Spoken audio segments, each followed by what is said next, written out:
আমরা আসিফ নজরুল স্যার যতক্ষণ পর্যন্ত আমাদের মন্ত্রণালয়ের দায়িত্ব আছে তিনি না আসবে ততক্ষণ পর্যন্ত আমরা সরবো না। না স্যার, আমরা গিয়েছি, এই দেখেন আমরা গিয়েছি, আমরা ওনার কাছে গিয়েছি, উনি আমাদেরকে আশ্বাস দেয়নি। আমরা ওনার সাথে গিয়েছি, বসেছি, উনি আমাদেরকে সাক্ষাৎ দিবে না। আমরা সমন্বয় শুরু করে এমন কোন ব্যক্তির কাছে আমরা আপনার ছেলে যে 5 লক্ষ টাকা দিয়ে না যেতে পারতো আপনি কি করতেন? আপনি স্যার কি করতেন? আপনার কাছে আমাদের প্রশ্ন, আপনাদের কাছে আমাদের প্রশ্ন যে আপনারা যদি 5 লাখ টাকা দিয়ে যদি আপনার ছেলে না যেতে পারতো, আপনি ভাই যদি না যেতে পারতো, আপনারা কি করতেন?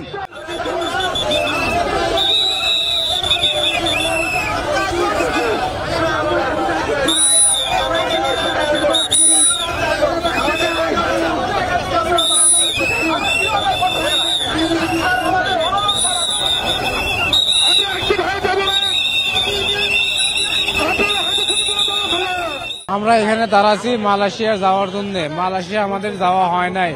আমরা এই মালয়েশিয়ার টাকা পয়সা জমি জমা বেচে আত্মীয় স্বজনের টাকা পয়সা নিয়ে কিস্তি নিয়ে টাকাগুলো জমা দিয়েছি। আমরা কিস্তি দিতে পারিতেছি না, আমাদের বাড়ি থাকতে পারিতেছি না। আমরা ক্ষতিগ্রস্ত হয়েছি, আমরা টাকা দিচ্ছি অনেক, আমরা 5 লাখ 6 লাখ করে টাকা দিচ্ছি প্রত্যেক জনে, কিন্তু আমরা সেন্টিগ্রেডের কারণে যাইতে পারি নাই। এখন নতুন সরকার আইসা বলছে আমাদেরকে প্রতিশ্রুতি ছিল নিবে, কিন্তু 8 মাস হয়ে গেছে, এখনো আমাদেরকে কোনো খোঁজ খবর নেয় নাই। আমাদের সরকারের কাছে দাবি যে আমাদের মালয়েশিয়ায় পাঠাই দিক।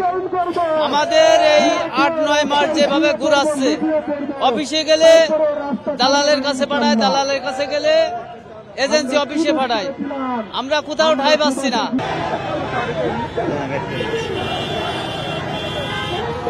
সিন্ডিকেটের কারণে যেতে পারছে না, আমাকে খালি আশ্বাস দিয়ে বলিচ্ছে, খালি আশ্বাস দিয়ে আঁকিচ্ছে, ও মাসে মাসে হ্যান ধ্যান ইত্যাদি করতে করতে এইদিকে আমাকে 1 বছর 1.5 বছর হয়ে যাচ্ছে, আমাদের যাওয়া হচ্ছে না। আমরা এই মালয়েশিয়ার যে গমনেচ্ছু যে আমাদের ভাইয়েরা আছেন তাদের সঙ্গে আমরা কথা বলেছি, তো ওনাদের অনুরোধ করেছি যে তারা সকাল 9টা থেকে এখানে আছেন, তো এই অবস্থান কর্মসূচি তারা যেন একটু সংক্ষিপ্ত করেন, কারণ এখানে রাস্তায় অনেক ভোগান্তি হচ্ছে। আপনারা দেখছেন যে এখানে আশেপাশে অনেক ক্লিনিক আছে, অনেক মেডিকেল আছে, অনেক রোগীরা যাতায়াত করার বিঘ্ন হচ্ছে। তো সেই ক্ষেত্রে আমরা তাদের অনুরোধ করেছি যেন তারা তাদের প্রোগ্রামটি শর্ট করে এবং তাদের যথাযথ কর্তৃপক্ষের কাছে যেন তারা যায় তাদের দাবি আদায়ের জন্য। রাস্তায় এটা কোনো সমাধানের জায়গা নয়, আলোচনার মাধ্যমে সমাধান করার জন্য তাদের অনুরোধ করেছি।